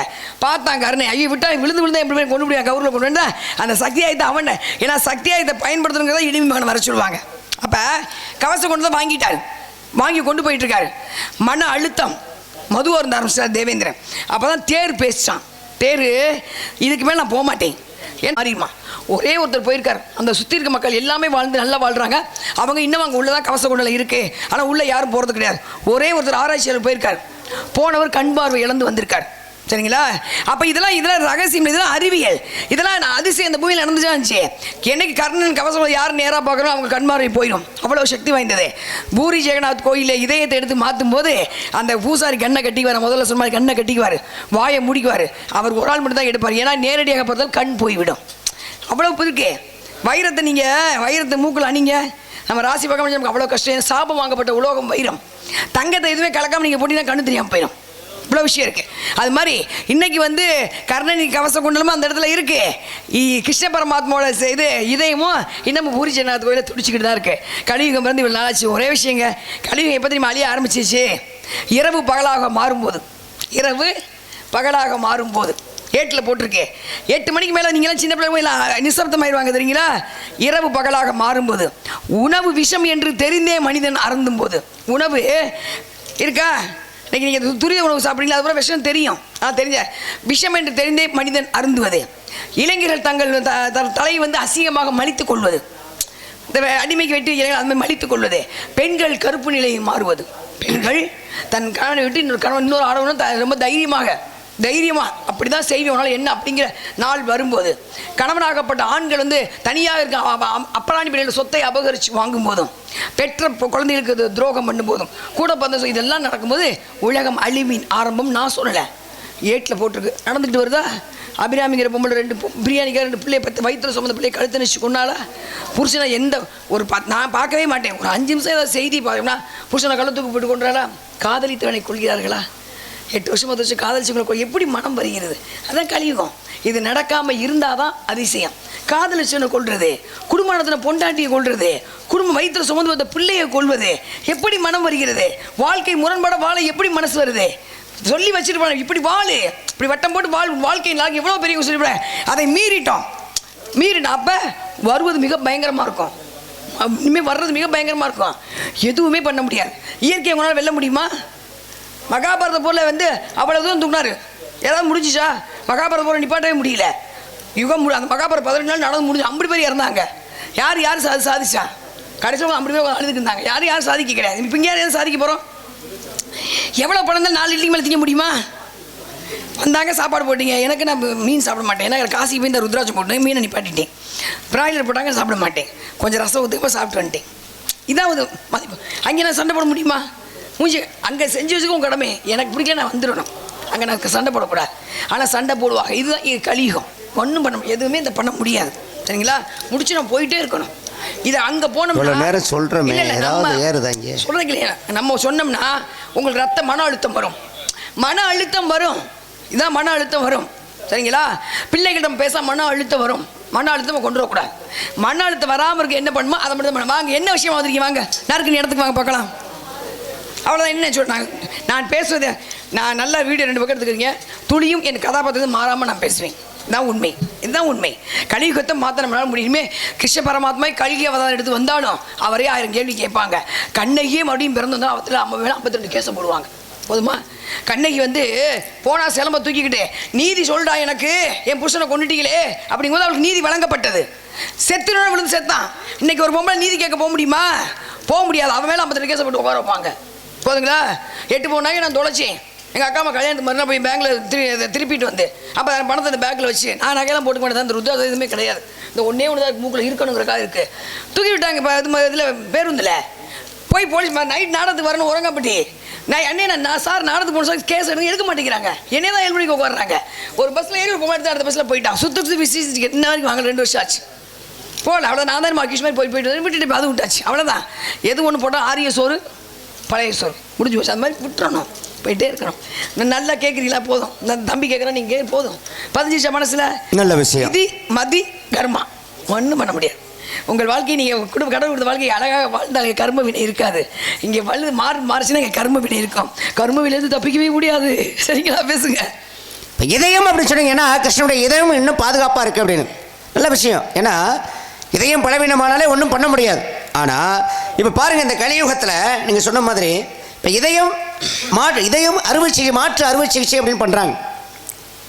அது ஒரு இதயத்திலிருந்து இன்னொரு இதயத்தை பொறுத்துறது. ஆனால் உண்மையிலே செயற்கையிலேயே ஒரு இதயத்தை உற்பத்தி பண்ணி, இந்த பிளாட்டினம் என்று சொல்லக்கூடிய ஒரு உலகத்திலிருந்து இதயத்தை உற்பத்தி பண்ணி ஒரு மனிதனுக்கு இருந்த அந்த இதயத்தை எடுத்து செயற்கையாக, இயற்கையாக இதய மாற்று அறுவை சிகிச்சை நடந்துச்சு, ஆனால் செயற்கையாக ஒரு இதயத்தை பொறுத்து அந்த மனிதன் சிறப்பாக வாழ்ந்து கொண்டிருக்கிறான் இன்றும் இப்பொழுது இந்த காலகட்டத்தில். காரணம் என்ன? அது எங்கே அப்படின்னா கண்டங்கள் 7 அப்படி சொல்லுவாங்க. அதில் ஆஸ்திரேலியா என்று சொல்லக்கூடிய அந்த கண்டத்தில் ஒரு மனிதனை அந்த இதயத்தை பொருத்தி அவனை ஆராய்ச்சி செய்யும் பொழுது அவன் இன்னும் சிறப்பாக மென்மேலும் உயிரோடு வாழ்ந்து கொண்டிருக்கிறான். நீங்கள் சொன்ன மாதிரி இந்த உலோகங்கள், தங்கம், ஏன்னா நீங்கள் சொன்ன மாதிரி சுத்தமான தங்கத்தில் அதாவது அணிந்திருந்தாலோ அதை பார்த்தாலோ கண்ணு கட்டு போகும். அதனால தான் அந்த தங்கத்தோட செம்பு கலப்பாங்க. அது மாதிரி இன்னைக்கும் இந்த பக்கத்தில் இருக்க கேரள மாநிலத்தில் பத்மநாத சுவாமி அப்படின்னு சொல்லியிருக்கு. அந்த சிலையுடைய, ஏன்னா அதில் பலவித ரத்தினங்களும் வைரங்களும் வைடூரியங்களும் அதுவே தங்கமும் பொறிக்கப்பட்டிருக்கிறது. பத்மநாப சுவாமினா யாரு? இந்த நாராயணன் கண்ணை. அவர் ஜெயின குலத்தில் அப்படி இருக்கிறார். அந்த சிலையை இன்னைக்கும் பாருங்க, ஜெர்மனியிலிருந்து ஆராய்ச்சி விலை மதிப்பை நிர்ணயம் பண்ண சொல்லியிருக்காங்க. ஆனால் அதுக்கு விலை மதிப்பே கிடையாது அப்படின்னு சொல்லி அவர் ஆராய்ச்சி பண்ணி சொல்லிட்டு போயிட்டார். அதே மாதிரி பாருங்க, மதுரைக்கு அருகாமையில் பழமுதிர் சோலை அப்படின்னு இருக்கு. முருகனுடைய 6 படை வீடுகளில் ஒன்று பழமுதிர் சோலை. அதற்கு இன்னொரு பேர் என்ன? திருமாலிருஞ்சோலை அப்படின்வாங்க. அப்புறப்பட்ட அங்கே அந்த திருமாலிருன்னு சொல்லக்கூடிய அழகர் அந்த கள்ளர்களுடைய சிலையாகப்பட்டது அபரஞ்சிதம் என்று சொல்லக்கூடிய தேவலோகத்தில் இருக்கக்கூடிய ஒரு தங்கமாகப்பட்ட சிலை. அந்த சிலைக்கு நூபுரகங்கை என்று சொல்லக்கூடிய அந்த தீர்த்தக்கரைகளிலிருந்து அந்த நீரை எடுத்து வந்து அபிஷேகம் செய்தால்தான் அதற்கு ஒரு சிறப்பு. இந்த நூபுரகங்கை அது எங்கிருந்து வருது இன்னைக்கு ஆராய்ச்சி பண்றாங்க. எத்தனை ஆராய்ச்சி பண்றாங்க. இது இந்த இடத்துல இருந்து இந்த இடத்துல வருது அப்படின்னு எங்கேயோ சொல்லிடுவாங்க. ஆனா அந்த நூபுரகங்களுடைய தண்ணீராகப்பட்டது எங்கிருந்து வருது அப்படின்னு எத்தனை ஆராய்ச்சிகள் பண்ணியும் இன்னும் கண்டுபிடிச்சு சொல்ல முடியல. அதுக்கான காரணம் என்ன? ஆகாய கங்கை இந்த பூமியில் விழுந்து கொண்டிருக்கிறது. காரணம், அந்த கண்ணனாகப்பட்டவன் வாமனனாக அவதாரம் எடுத்தார். அப்படி வாமன அவதாரம் எடுத்து நீங்க சொன்ன மாதிரி இந்த மகாபலி சக்கரவர்த்திட்ட போய் 3 அடி நிலம் வேணும் அப்படின்னு தானம் கேட்கிறான். அப்படி தானம் கேட்கும் பொழுது அசுரகுருவாகப்பட்ட சுக்கராச்சாரியர் சொல்றார், சூரிய தேவன் எப்படி கர்ணன் சொன்னானோ நீங்க கொடுக்காத அப்படின்னு சொன்னாரோ இந்திரன் வர்றான் அப்படின்னு, அது மாதிரி கண்ணனாகப்பட்ட வாமன அவதாரம் எடுத்து உன்னிடம் நிலம் தானம் கட்டு வர்றான், நீ கொடுக்காத அப்படின்னு சொல்லி அசுர குருவாகப்பட்ட சுக்கராச்சாரியர் சொன்னார். கேட்டானா? மகாபலி சக்கரவர்த்தி கேட்கல. அப்ப அவன் சொன்னா, அந்த கண்ணனே அந்த மகாவிஷ்ணுவே என்கிட்ட வந்து தானம் கேட்கிறான் அப்படின்னா அந்த பெருமை எனக்கு தானே கிடைக்கும் அப்படி சொல்லி நீரை தாரவார்க்க போகின்றான். அப்ப சுக்கராச்சாரியர் என்ன பண்ணாராக, எவ்வளவோ நம்ம சொல்றோம், நம்ம சிஷ்யன் கேட்க மாட்டேங்கிறானே அப்படின்னு சொல்லி ஒரு வண்டு உருவம் எடுத்து அந்த கமண்டலத்து ஓட்டையை போய் அடைத்து கொண்டார். அப்ப வந்திருக்கிற நாராயணன் என்ன பண்ணாரு, வாமனன் ஒரு புள்ளை எடுத்து அந்த ஓட்ட வழியா குத்தினாரு. அவருடைய வலது கண்ணில் பட்டு அவருக்கு கண்ணு தெரியாம போச்சு. அந்த கண்ணில் இருந்து குருதி வெள்ளம் 6 வழியில வந்துச்சு. அப்ப நீரை தாரை வார்க்கின்றான். நீரை தாரை வார்த்து கொடுக்கும் பொழுது ஈரடியில இன்னும் மண்ணும் வளர்ந்துட்டான். கண்ணனாகப்பட்டவன் சிறு குழந்தையாக வந்து வாமனனாக வந்து குள்ள உருவத்தில். ஆனா 3வது அடிக்கு இடம் கிடைக்கல. கணேசனுடைய சிரசில மிதித்து பாதாள உலகத்திற்கு தள்ளினான். இன்றும் பாதாள உலகத்தை ஆளக்கூடியவன் யார் என்று சொன்னால் மகாபலி சக்கரவர்த்தி ஆகப்பட்டவன். இன்னைக்கும் அதனுடைய நினைவின் காரணமாக கேரள மக்கள் என்ன பண்றாங்க அப்படின்னா ஓணம் பண்டிகை அப்படிங்கிற ஒரு திருநாளாக கொண்டாடி கொண்டிருக்கிறார்கள். நீங்க சொன்னீங்க, நான் நீங்க முதல்ல பேசுவதை நானும் கேள்விப்பட்டேன். ஏன்னா அஸ்வந்தாமனாகப்பட்டவன் சிரஞ்சீவியாக இன்னும் வாழ்ந்து கொண்டிருக்கிறான் அப்படின்னு. அதே மாதிரி தான் இந்த மகாபலி சக்கரவர்த்தி ஆகப்பட்டவனும் சிரஞ்சீவி பட்டம் பெற்றவன் இன்னும் வாழ்ந்து கொண்டிருக்கிறான். அதே மாதிரி ஆஞ்சநேயராகப்பட்டவனும் சிரஞ்சீவி பட்டம் பெற்றவன். ஆமா, விபீஷணன் அவர் ஆமா சிரஞ்சீவிகள். இப்படி சிரஞ்சீவி பட்டம் பெற்றவர்கள் இருக்கின்றார்கள். இந்த விண்ணும் மண்ணும் அளக்கும் பொழுது விண்ணுக்கு செல்கின்றது கண்ணனுடைய பாதமாகப்பட்டது. அங்கே என்னுடைய தாயாகப்பட்ட சரஸ்வதியும் என் தந்தை பிரம்மாவும் பார்க்கிறது அந்த பாதம் சத்தியலோகத்திற்கு வருகின்றது. ஆகா, கண்ணனுடைய பாதம் அல்லவா வந்திருக்கிறது, திருமாலுடைய பாதம் அல்லவா வந்திருக்குது அப்படின்னு சொல்லி அந்த பாதத்திற்கு, பிஞ்சு பாதத்திற்கு என்னுடைய தாயும் தந்தையும் அவர்களுடைய கமண்டலத்திலிருந்த அந்த கங்கையுடைய நீரை எடுத்து அபிஷேகம் செய்கின்றார்கள், பாத பூசை செய்கின்றார்கள். அப்படி பாத பூசை செய்யும் பொழுது இவர் சின்ன குழந்தை தானே, ஆகா ஏதோ தண்ணீர் படுகிறது அப்படின்னு சொல்லி கால் அப்படி உதறினார். அப்ப காலில் சிலம்பு அணிந்திருந்தார். அந்த சிலம்பிலிருந்து சில துளிகள் இந்த பூமியை நோக்கி வந்து விழுகின்றது. அப்படி பூமியை நோக்கி வந்து அந்த சிலம்பிலிருந்து விழுந்த காரணத்தினால்தான் சிலம்பிலிருந்து தெரித்து ஓடிய ஆறாக சிலம்பு ஆறாக இன்றைக்கும் வற்றாத ஜீவ நதியாக இந்த நூபுர கங்கை என்ற பெயரிலே அழகர் மலையிலே ஓடிக்கொண்டிருக்கிறது. அந்த நீரை எடுத்து அங்கிருக்கக்கூடிய என்னுடைய பாட்டன் நாராயணனுக்கு, அந்த கண்ணனுக்கு, அந்த சிலைக்கு அபிஷேகம் செய்கின்றார்கள். இது தேவலோகத்தில் உள்ள அந்த அபரஞ்சிதம் என்று சொல்லக்கூடிய அந்த தங்கமாகப்பட்டது. இது புராண ரீதியான விஷயம். புராண ரீதியா வந்து சிலம்புல பட்டுச்சு தெளிச்சு அந்த ஒன்று. ஆனால் விஞ்ஞான ரீதியா பூமிக்குள்ள அந்த ஆறு எங்க உற்பத்தியான இதுவரைக்கும் ஜப்பான்ல வந்து இதுவரைக்கும் கண்டுபிடிக்க முடியல. பூமிக்குள்ள ஆறு எங்க உற்பத்தி ஆகுது, இன்னைக்கு அழகு போனீங்கன்னா தீர்த்தம் வந்துகிட்டே இருக்கும், அவ்வளவு நோய் தீர்க்கும். ஆனால் எங்கேருந்து வந்து இன்ன வரைக்கும் கண்டுபிடிக்க முடியாது. எங்கேருந்து வந்து யாருக்குமே ஒரு இந்த மாதிரி அதிசயங்கள் நிறையா இருக்குது சாமி. நீங்கள் ஒன்று வேணாம், நீங்கள் இதுக்கு போங்க, தாய்மானவர் கோயிலுக்கு போங்க. திருச்சி உச்சிக்கோட்டை பிள்ளை போனீங்க, தாய்மானவர் உள்ளே போங்க. மேலே பிள்ளையார் வணங்கிட்டு உள்ளே போனீங்க, தாய்மானவர் கோயில் ஒரு கோயில் இருக்கும் உள்ள. அங்கே போனீங்கன்னா அந்த கோயிலை எப்படி கட்டினாலும் இது மிகப்பெரிய ஒரு அதிசயம். கிழக்கு முகமாக தான் எல்லா சாமியும் இருக்கும். ஆனால் சிவபெருமான் மேற்கு முகமாக இருப்பார், தலைவாசல் கிழக்கு முகமாக இருக்கும். அங்கே வந்து மணல் வந்து பூமாரி பொழிஞ்சிருக்கு, எப்போ ஒரு சாரமா முனிவர் ஒருத்தர் என்ன பண்ணியிருக்காரு, இதெல்லாம் நடந்ததுங்க. நம்ம தெய்வங்கள் நம்மள்ட்ட பேச சாரமா முனிவர் வந்து இலங்கை எங்கள் கைலாயத்தில் பூஜை பண்ணி சிவன் இருக்கார். நீ போப்பா, அங்கே இருந்தது போதும், அங்கே போ, திருச்சிராப்பள்ளி, திருச்சிரபுரம் அதுக்கு பேர். அங்கே போய் எனக்கு வந்து அங்கே நான் இருக்கேன், தானாக வந்த லிங்கம் அங்கே இருக்கேன், அதனால அங்கே எனக்கு பூஜை பண்ணுன்னு சொல்கிறார். செவ்வந்தி மலை மேலேயே பயிரிட்டு மலைக்கு மேலே மொத்தம் 417 படி, அங்கே வெறும் பாறை, எதுவுமே இருக்காது, செடி கொடி வெறும். ஆனால் உச்சி பிள்ளையார் பார்த்தா கீழே அந்த உச்சி பிள்ளைக்கு நேரம் கீழே வந்து 2 மரம் இருக்கும். அந்த பாறையில் 2 மரம், பாறையில் செடி வரும், மரம் வளராது. ஆனால் அங்கே தலை விஷயம் இருக்குது, எத்தனையோ இவங்களாக இருக்குது பாறையில். அவர் பெரிய விஷயம் இல்லை. அங்கே போனீங்கன்னா அதை பார்த்தீங்கன்னா அங்கே இருக்கும். அதே மாதிரி என்ன பண்ணுற, பூவை பறித்து செவ்வந்தி பேர் செவ்வந்தி மரம். பூ ரொம்ப அழகாக இருக்குது. என்ன பண்ணுறான் வணிகன், இந்த பூவை எடுத்துக்கொண்டு பரந்தாம சோழன், அப்போ தலைநகர் வந்து திருச்சி தான், சோழத்துக்கு தலைநகரம், கொண்டு கொடுக்காரு மன்னர் பொண்டாட்டிட்ட பார்த்து வாங்கி வச்சுட்டா. மறுநாள் முனிவர் பார்க்குறாரு, பூவை காண. ஏன்னா அந்த காலத்தில் முனிவர்களுக்கு சிவனுக்கு பூஜை பண்ணுற மட்டும் தான் தொழில், வேறு தொழில் சொத்து சேர்த்துக்க வச்சுக்க மாட்டாங்க, வீடு வாசல் கட்டிக்க மாட்டாங்க. இப்போ பூவை பறிப்பாங்க, போய் சிவனுக்கு பூஜை பண்ணி சிவனேன்னு வைப்பாங்க. அதுதான் அவங்களுக்கு பூ இல்லைன்னா அழுக ஆரம்பிச்சிருவாங்க. பூவை காண பார்க்குறாரு, ஒரு வாரம் இல்லை. அப்போ ஒரு நாள் மறைஞ்சது பார்த்தா 4 மணிக்கு ஒரு வணிகம் பூவை பறிச்சு போகிறார். போய் பரந்தாம சோழன் சொல்கிறார், ஐயா உங்கள் இந்த பூவை அந்த மாதிரி பறிச்சு போனப்போ வந்து மன்னன் வந்து அப்படி கண்டுக்காம தென்னாவட்டா உட்காந்தானா, சிவன்கிட்ட வந்து முறையிட்டு அழுதாரான். நான் போனேன், இந்த மாதிரி சொன்னேன், அவன் தென்னாவட்டா இருக்கேன். சிவன் தனக்கு உண்ட மலர் காணாமல் போச்சுக்காக தண்டனை கொடுக்கல, தன் பக்தன் அவமானப்படுத்தப்பட்டான்னு சொல்லி தண்டனை கொடுக்குறாரு. தன் பக்தன் அவமானப்படுத்தப்பட்டான்னு சொல்லிட்டு மணல் பொழியுது. திருச்சி இன்னைக்கு திருச்சி வந்து மணல் மூழ்கிச்சு. அங்கே வெக்காளி இருக்கு, அவள் தான் வந்து தவம் இருந்து இன்னைக்கு வந்து கோபுரம் இல்லாமல் இருக்கிறது வெக்காளியம்மன் தான். வெக்காளியம்மன் கோபுரமே கிடையாது, தலைவாச கோபுரம் கிடையாது, இதுவே கிடையாது. அப்படி வெட்ட வெயில் மழை இல்லாத நினச்சிக்கிட்டே இருப்பா இருந்து அந்த மணல் மாதிரி பொழிஞ்சு நிப்பாட்டப்பட்டது. அப்போ ஸ்ரீரங்கம் உள்ளே போயிடுச்சு, மணலுக்குள்ளே போயிடுச்சு. திருச்சி மரமே மணலில் போயிடுச்சு. அப்போ ஒரு கனவுல வந்து மன்னன் கிளி ரூபத்தில் வந்து ஸ்ரீரங்கத்துக்குள்ளே சிலருக்கு தோண்டி எடுக்கன்னு சொல்லி அந்த மாதிரி தெய்வங்கள் சொல்லப்பட்டு உருவாக்கப்பட்டதான் இன்னைக்கு இருக்க ஸ்ரீரங்கம் பெருமாள் கோயில். அந்த ஸ்ரீரங்கத்தை பார்த்தே ஆசைப்பட்டவ தான் யாரு, அலாவுதீன் கில்ஜியோட வந்து மக துலுக்கநாச்சியார். ஆசைப்படுது சிலை எனக்கு வேணுங்குது. ரெங்கநாதர் சேர்ந்த சிலையை பார்த்து காதலிச்சிருக்கா, சிலை வேணுங்க, சிலையை தூக்கிட்டு போயிட்டாங்க. 40,000 பேர் கொல்லப்பட்டார்கள், சிலை தூக்கிட்டு போயாச்சு. சிலை மறுபடியும் கொண்டு வந்து வைக்க வந்துருச்சு சிலைங்க. அவள் வந்து அந்த ஸ்ரீரங்கத்து கோயில் மாடியே இருந்து செத்து போயிட்டான். சிலையை பார்த்துக்கிட்டே புருஷனை கல்யாணம் பண்ண மாட்டேன். அன்னைக்கு வந்து வரைஞ்சி உள்ள துலுக்கநாச்சி இறந்தப்பட்ட இடம். அதே மாதிரி ஆண்டாள் வந்து ஜீவசமாதி இடம். இன்னைக்கு நீங்கள் ஸ்ரீரங்கத்துக்கு போனீங்கன்னா அதிசயம். 1000 வருஷம் ஆச்சு ராமானுஜர் உடம்பு இன்னும் கெட்டு போகாமல் ஸ்ரீரங்கத்தோடு தான் இருக்குது. ஐப்பசி மாதம் போனீங்கன்னா அந்த பணத்தை எடுத்து வச்சு வெளியே வந்து பூஜை பண்ணி தடவி ஊற்றி உள்ளே வைப்பாங்க. பணம் கெட்டு போயிரும்ல. ஆனால் 1000 வருஷம் எப்படி கெட்டு போகாமல் இருக்குது? அப்போ இதெல்லாம் ஒரு அதிசயம் தானே.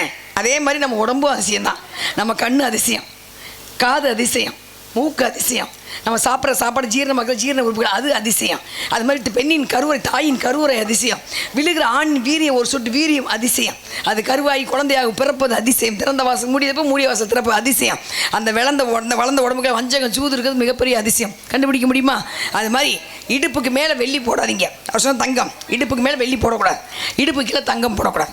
ஏன்னா தங்கம் வந்து புதன் கதிர்வீச்சு இழுக்கக்கூடிய சக்தி, வெள்ளி வந்து வியாழன் கதிர்வீச்சு, சுக்கிரன் கதிர்வீச்சு, சுக்கிரன் வெள்ளி கதிர்வீச்சு இழுக்கக்கூடிய சக்தி. இப்போ நம்ம உடம்புல கிரகங்கள் வந்து எப்படி நம்ம குழந்தை அம்மா வயிற்றில் உருவாதுன்னா 9 கிரகம் சுற்றிட்டு இருக்கிற அதில் பூமி ஒரு கிரகம் ஒரு முறை எந்த கதிர்வீச்சு பூமியில் விழுகுதோ, எந்த ராசி நட்சத்திரம் அப்போ வந்து அப்போ அங்கேயே நிர்ணயிக்கப்படும். அப்போ வெள்ளியோட கதிர்வீச்சு வந்து இது இடுப்பு கீழே தான் இருக்கணும், மேலே வந்து எதிர்மறையாகும். இப்போ நம்ம சாப்பாடு சாப்பிட்றோம், பிடிச்சது தானே சாப்பிட முடியும், பிடிக்காத சாப்பிட்டா வாந்தி எடுத்துருவோம், மயக்க முடியும். அது மாதிரி தான் பிடிக்காத விஷயம் நமக்கு வரும்போது எதிர்மறை சக்தி ஆயிரும். முடிஞ்சாலும் வந்து வெள்ளி வந்து இடுப்பு கீழே போடுங்க, இடுப்புக்கு மேலே போடாதீங்க. பெண்கள் மெட்டி ஒரு மெட்டி தான் போடணும், காலில் கொலுசு, காலில் கண்டிப்பாக கொலுசு இருக்கணும். கர்ப்பப்பைக்கு சம்மந்தப்பட்ட அறிவியல், கர்ப்பப்பைக்கு சம்மந்தப்பட்டது. ஆண்கள் இது இருக்கணும், அரணா இருக்கணும், வீரியம் அதிகம் உற்பத்தி ஆகும். இதான் தங்கம் துளி நம்பிட்டு இருந்தால் போதும், அதுக்கு இப்படி தாங்க தள்ளியில் முடியும் நம்பிட்டு இருந்தால் போதும். கதிர்வீச்சு செய்யக்கூடிய சக்தி இதெல்லாம் நமக்கு உடல் ஆரோக்கியத்துக்கு கொடுக்கப்பட்ட விஷயம், முன்னோர்கள் நிர்ணயிக்கப்பட்ட விஷயம். அது மாதிரி ஒவ்வொரு கோயிலுக்கு நீங்கள் போனீங்கன்னா எந்த கோயிலுக்கு போகணும் அந்த கோயிலுக்கு தான் எல்லா கோயிலுக்கும் போகக்கூடாது.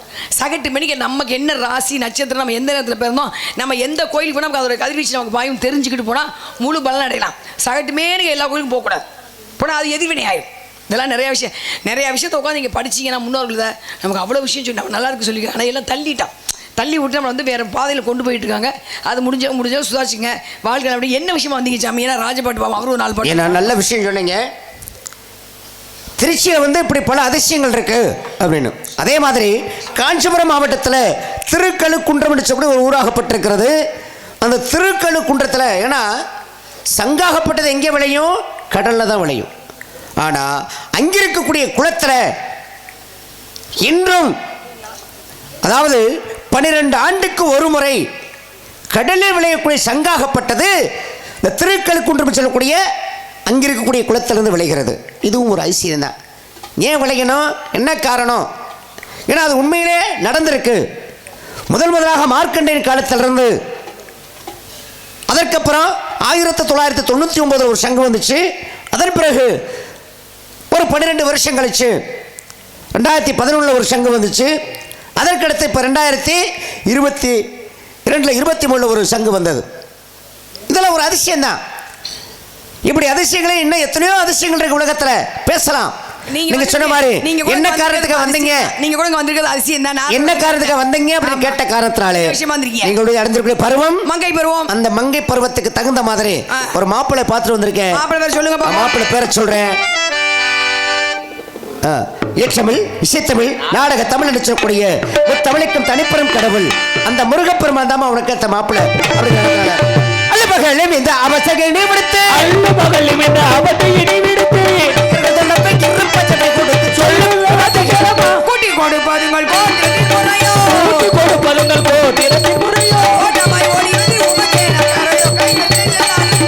யாரை பார்த்து கூட்டுக்கு விட்டாய், நாகரிகம் யாபத்தும் இல்லாமல் பேசிவிட்டாய். அறிவலாருக்கு அறிவையும், அன்பலாருக்கு அன்பையும், பண்பலாருக்கு பண்பையும், இப்படி எல்லாருக்குமே கூட்டி கொடுப்பாங்க வேலை.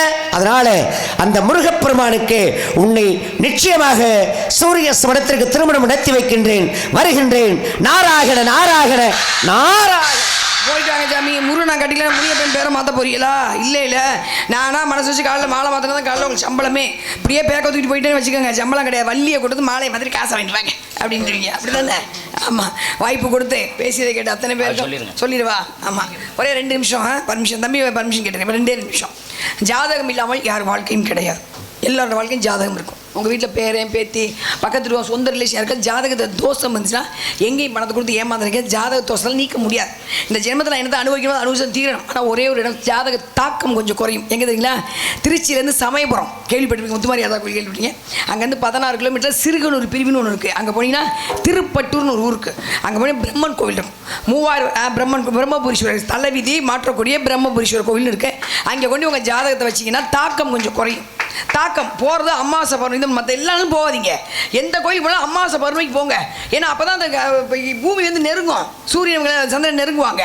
அப்போ நமக்கு அதீத சக்தி கிடைக்கும். கண்ட மணிக்கு போகக்கூடாது. ஆமாம், அங்கே போய் ஜாதகம் பார்க்க மாட்டாங்க, கொஞ்சம் சந்தனம் தெளித்து அனுப்புவாங்க, அவ்வளோதான், வேறு ஒன்றும் வேணாம். அங்கே வந்து ஒரு கருடக்கிழங்கு, ஆகாய கருடக்கிழங்கு ஒரு கிழங்கு விற்கும். அதை வாங்கிட்டு வீட்டில் கட்டி விட்டிங்கன்னா வீட்டில் நல்ல சக்தி தான் கிழங்கு தன்னை போல் முளைச்சி வரும். வீட்டில் கெட்டதுக்கு தான் அழுகி கீழே வந்து, இது புராணம். ஆனால் வீட்டில் ஆக்சிஜன் அதிகமாக இருந்தால் கிழங்கு தன்னை போல் முளைச்சி வரும். வீட்டில் ஆக்சிஜன் அதிகம் இல்லாமல் கார்பன் டை ஆக்சைடு அதிகமாக தான் கிழங்கு அழுகி கீழே வந்து இன்னும் துளசி நட்டு வச்சுங்க, முடிஞ்சு வச்சுக்கலாம். இதுதான் அறிவியல் ஆன்மீகம். அது மாதிரி யாருக்காவது ராகு தோஷம் இருந்துச்சுன்னா எங்கேயும் போயெல்லாம் கஷ்டப்பட வேணாம். நம்ம எங்கேயாவது கும்பாபிஷேகம் பண்ணும்போது கருடன் சுற்று வரல, அந்த கருணை நிழல் இந்த கழுத்தில் விளையா இருப்பார் அவர், அந்த நிழல் உங்கள் மேலே படுற மாதிரி பார்த்துங்க. குண்டுமணி கண்ணழகா, கோதண்ட மூக்கழகா, சங்கு கழுத்தலகா, கண்டேவன் தரிசனம் போட்டி போட்டி மந்தத்தை 14 தடவை சொன்னீங்கன்னா தோஷம் குறைஞ்சிடும். இன்னொரு சின்ன விஷயம், எந்த கோயிலும் போகும்போது தர்மம் பண்ணுங்க, சாமி ரொம்ப தர்மம் பண்ணாங்க, செல்வம் அங்கேயே தங்கிடும். சாப்பாடு வாங்கி கொடுங்க, காசு பண்ண கொடுப்பேன், சரிங்களா?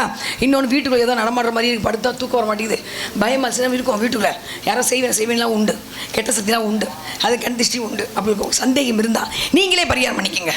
யானை நடந்தோன்னு காலத்தில் இருந்தோன்னு கொஞ்சம் எடுத்து வச்சுக்கோங்க. எருது மாடு கால மாடு இருந்த காலத்தில் கொஞ்சம் எடுத்து வச்சுக்கோங்க. நண்டு வளையோட மண், பூமியில் உள்ள புற்று மண், நீர் உள்ள குளத்து 5 மணி எடுத்து பெசஞ்சு ஒரு பெட்டி செஞ்சு 9 துளி இட்லி வந்துச்சுன்னு பார்ப்போம்ல, அமைச்சு அதில் நவதானி நவரத்தை போட்டு மூடி வீட்டில் ஈசானி மூளை பதிச்சு வச்சு 40 நாளைக்கு கந்தஸ்டி போட்டு விளக்கேற்றிட்டீங்கன்னா எந்த கெட்ட சக்தி வராது. வீட்டில் சாம்பிராணி போக வீட்டில் தெய்வ சக்தி வரும்போது புராணம், வீட்டில் சாம்பிராணி போக வீட்டில் வைரஸ் கிருமி வராது. இதுதான் சூட்சம், சரிங்களா? வாய்ப்பு கொடுத்து பேசி அத்தனை பேருக்கு நான் மனசார ஒரு பாட்டு தெரிஞ்சுக்கிறேன். போகிற பக்கம் நல்லா சேஃபாக இருந்துங்க, நல்லபடியாக இருங்க.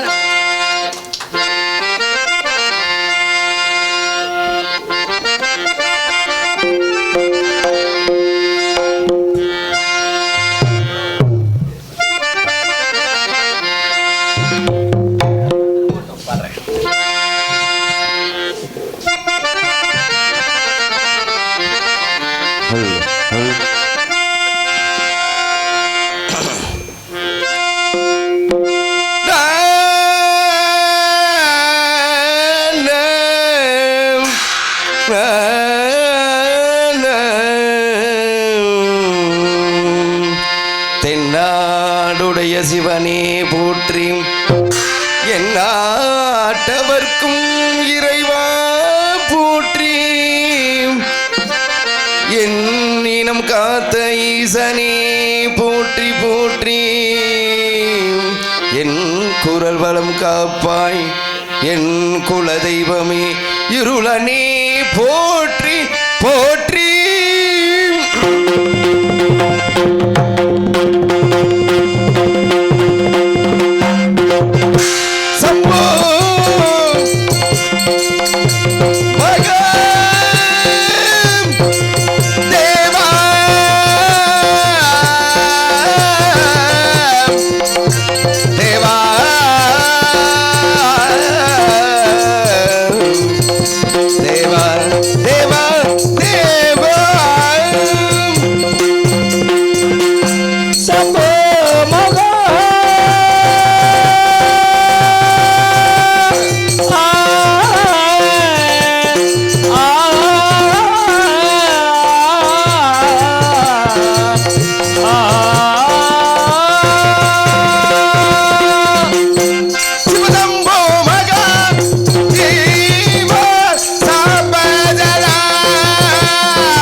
சிவாய ஓம் நம சிவாய நமக நம சிவாய நமக. உலக உற்பத்தியின் பொழுது தேவ அசுர யுத்தம் நடந்த காரணத்தினால் அழிந்து வரும் அசுர குலத்தை தலைக்க செய்ய வேண்டும் என அசுரகுருவானவர் முடிவு செய்தார். முடிவின் பயனாக நால்வரை பெற்றெடுத்தால் அவர்களோ உலகத்தின் நன்மை கருதாது தீமை மட்டுமே செய்து வந்தனர். எனவே சத்தியாதனம், ஆமதினம், தற்புருடம், ஈசான, மகோரம் என்று சொல்லக்கூடிய 5 முகங்களை காட்டி அதோ முகம் ஒன்று யானைகளுக்கு மட்டுமே தென்படக்கூடிய முகமும் காட்டி 6 முகமும் 12 கரமும் உடைய ஏக வடிவெடுத்து இளமை திருவிழாவை அன்று புரிந்திருந்தாலும் வந்தாரை வரவேற்பது தமிழர் குல பண்பாடு என்ற முறைதனில் உலகத்தின் உயர்வும் மாநிலர்கள் வாழ்வு உயர்வு பெற வேண்டும் என்று எண்ணம் கொண்ட நான் அசுரர்களை சங்கரித்து தேவர்களின் துயர்த்தெடுத்து தேவகுந்திரியை திருப்பரங்குன்றத்தில் மனமுடித்தின. இருப்பினும் இளையவளாகப்பட்ட வள்ளியை மனமுடிக்க வேண்டும் என்ற காரணம் கொண்டு காரணத்தா நாரத மகரிஷி நம்மை காலம் வந்து கொண்டிருக்கிறார். அப்பெரியவரையும் இங்கே முருகனாக விட்டு கொண்டிருக்கும் கல்விமடையைச் சேர்ந்த அன்பு அப்பா மறைந்த மாமேதை மணிமுத்து அப்பா அவர்களின் புதல்வன்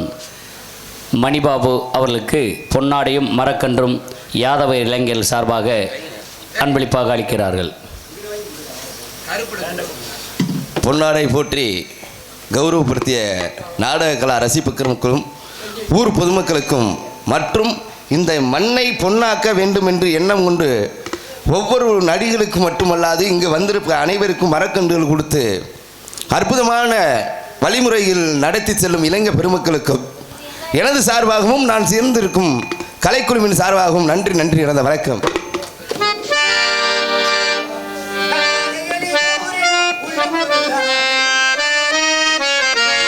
கல்லாத எளியோரில் உள்ளம் ஒரு ஆலயமோ, கல்லாத எளியோரில் உள்ளம் ஒரு ஆலயமோ, கடலாறு படை வீடும் நிலையான ஜோதி உன்னை சொல்லாத நாளில்லை சுடர்மிகு வடிவேலா சுவையான அமுதே தமிழானே. உன்னை சொல்லாத நாளில்லை சுடர்மிகு வடிவேலா.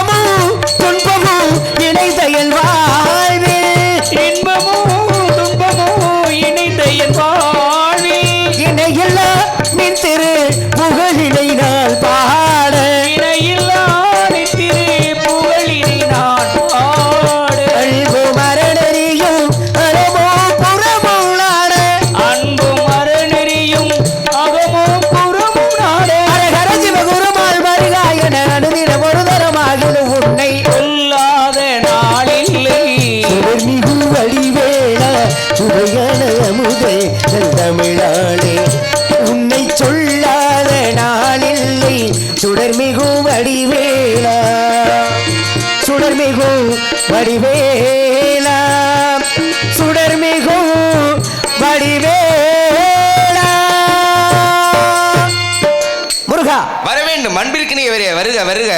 ஆனந்த கடையில் அமுதத்தை பள்ளி பெருகும் ஆனந்த பிரம்மே வருக வருக. தங்களது வருகை கண்டு மனதில் மட்டில்லா ஆனந்தம் இருப்பினும் வந்தாரை வரவேற்பு என்ற முறைதனிலே அடியன் இது ஒரு எளிய வரவேற்பு. எப்படி என்றால்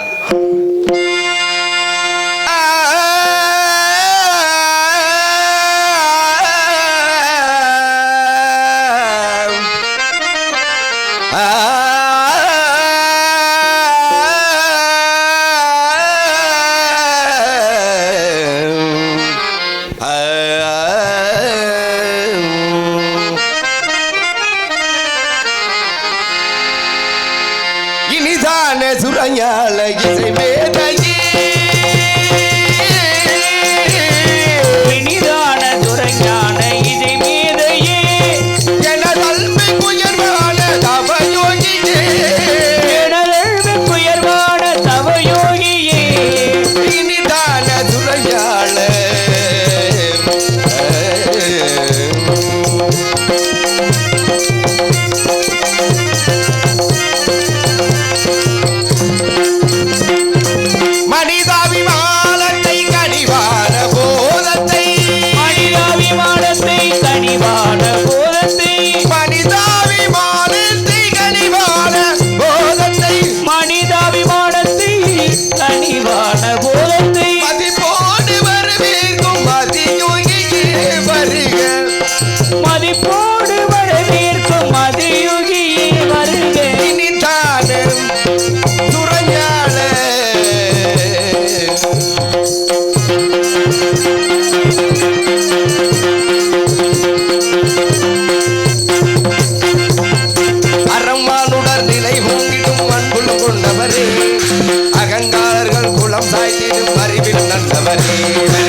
அவர்களை வருக வருக வந்த காரணத்தை முருகா ம், கனி ஒன்றை கண்டு வந்திருக்கின்றேன். கனி. அதனுடைய சிறப்பை எடுத்து சொல்றேன் கேளுங்க. சொல்லுங்க.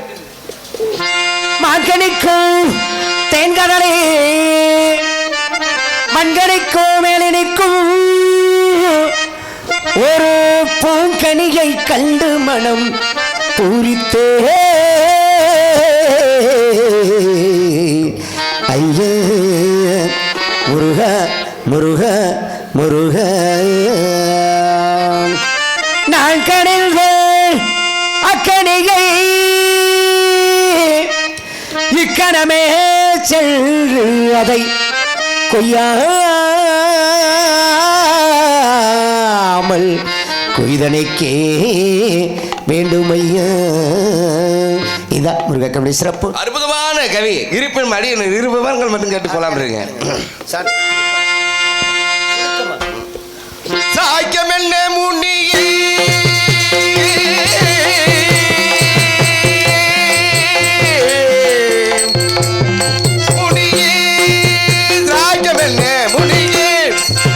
சாக்கியமென்ன முடியே மார்க்கத்தில் கண்ட கண்ணி தன குற்றம் மார்க்கத்தில் கண்ட கண்ணிதன குற்றம் மார்க்கத்தில் கண்ட கண்ணி தன குற்றம் சாய்க்கம் என்ன முனியே முனியே முனி சுமை தரும் தேங்கனியே நோக்கும் பொழுதே முளைகளுக்கெல்லாம் சுமை தரும் தேங்கனியே கனியே கனியே பட்சிகள்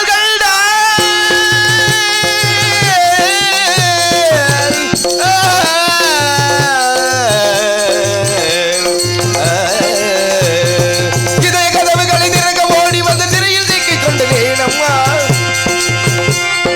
வலையில் விழுந்த உன்னை வீழ்த்த ஓடி வந்து வலையில் மாட்டிக்கொண்டு நானம்மா காதல் நெஞ்சங்களை கசக்கி விழிவதில் இனிமை காடுவது விதியம்மா அன்பு உள்ளங்களை ரத்த வெள்ளத்திலே சுத்திருப்பதே தனியம்மா